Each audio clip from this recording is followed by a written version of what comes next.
any action by anyone that is directed towards you as an individual or towards you as a group of persons that is repeatedly done, so it's done over and over, not one time, over and over and over again, is intentional, meaning that you are being targeted, right? It's done to shame you, to make you feel worthless, to demean, to degrade, to make you feel like you don't belong, to ridicule you, to laugh at you, to mock you, to insult you. This is bullying. It's bullying. Repeatedly, intentional, directed towards you as an individual or towards you as a group of persons is bullying. So it is reportable. It is reportable. Like I said, we are trying to build an alliance.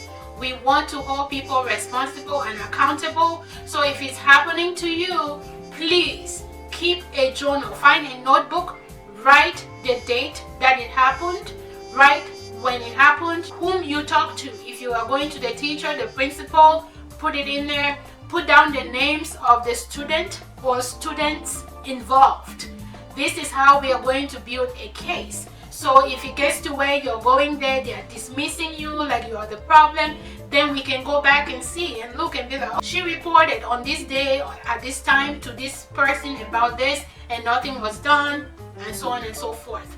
Please communicate with your parents, communicate with any older person, any person that you feel safe. Speak up, don't keep quiet. If you stay quiet, we won't know it's happening to you. Please, it's not your fault. And for all of you that are reporting it, that are being verbal, for all of you that are looking out for each other, I applaud you. Well done. That's the way to go. That's how we are going to cut this nonsense. Please, it's not your fault. You belong here. You are loved. You deserve to be loved. You deserve a quiet, calm, serene environment for you to thrive as a student, for you to pursue your dreams. No one has any power to take that away from you unless you allow it to happen.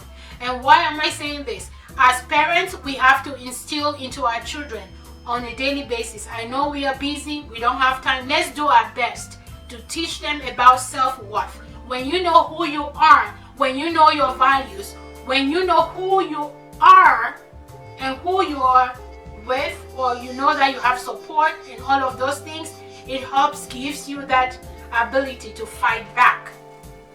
But if you don't know who you are, you will turn to believe all of those things that they are making you to believe, right? But if I know who I am, I know what I stand for, no one can tell me otherwise. But that doesn't just happen overnight. It has to be something that you have practiced repeatedly, affirming it to yourself till you start to believe it. If not, you're going to give the bullies the power. And know that it's not your fault. Empower yourself. Know who you are. Report it to your teachers. Report to your parents so we can help you. If you don't, we cannot. If you're seeing a doctor because of mental health issues or other medical issues, let them know. They can be advocates for you. Don't keep quiet. Like I said, we have to keep being verbal and vocal. And know that these bullies, they are just looking at you like you're weak, you're vulnerable, they can take advantage of you.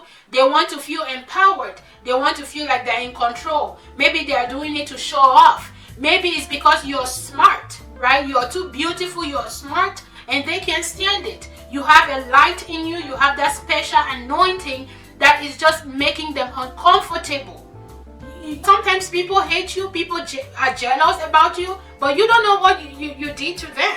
You're like, what did I do to you? Why are you coming after me like that?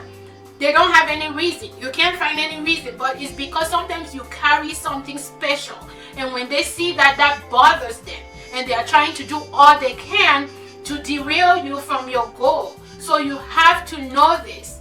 Those are people that they don't know what love is. Maybe they are not loved. They are being deprived. Maybe there are a lot of things that's happening with them that have made them to be miserable.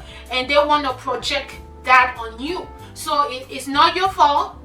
And please speak up. And I applaud all of you that are speaking up, all of you that are standing up for your fellow friends and students. Thank you so much for all the principals and teachers that are taking the time to listen and not dismiss these students. Thank you so much. Let's continue to encourage them to speak up. This is too much. It's overwhelming. And when you're a teenager or you're an adolescent, this is when you're starting to discover who you are, who am I, my identity, my personality, my goals, my dreams. But when you have somebody coming in to disrupt you from who you want to be, it makes you start to question yourself. Am I this? Am I worth it? Am I a kind person? Oh, I'm a bad person. It makes you to start to feel a certain type of way. So this is serious. And if you're out there struggling, please, you can get back to school. You can do this. Don't give up on your dreams because of a bully. Don't stop. They are coming to kill, to steal, to destroy. But we will not give in. We can't allow them to take that. No, you have a right to be here. You have every right to be here. So let's continue to push. Let's continue to fight. Parents, be advocates for your children. It's not about medication. It's not. If a child is struggling in school, it's not because of medicine. You have to dig deeper. Why are they doing this? How are they in class? If they are failing, why are they failing? Is it the teacher they don't like? Is this something? What's going on? We have to investigate before we start depending on medication. It's not the solution. It can never be the solution to every problem. We have to go to the source of the issue and start from there. We can use medication to help to relieve some of the symptoms if it's intense, but it's not the solution. It's like you're putting a bandage over a wound to stop the bleeding.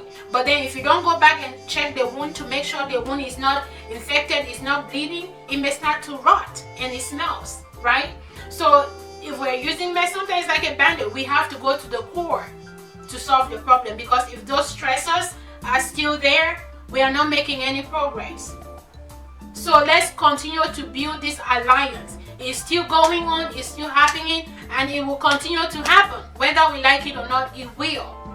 But we have to empower children, empower adults, because bullying is across lifespan. It's not an issue of children. Adults are involved. So this is very serious. It's claiming the lives of our loved one, of our children. It is something that should never happen. It should never happen. Let's teach our children how to love. Let's love them. Discipline, correct them, but show them love.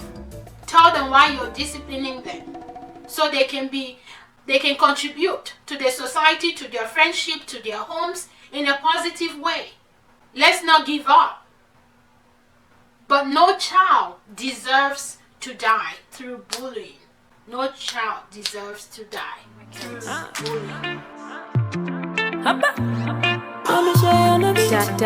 bullying.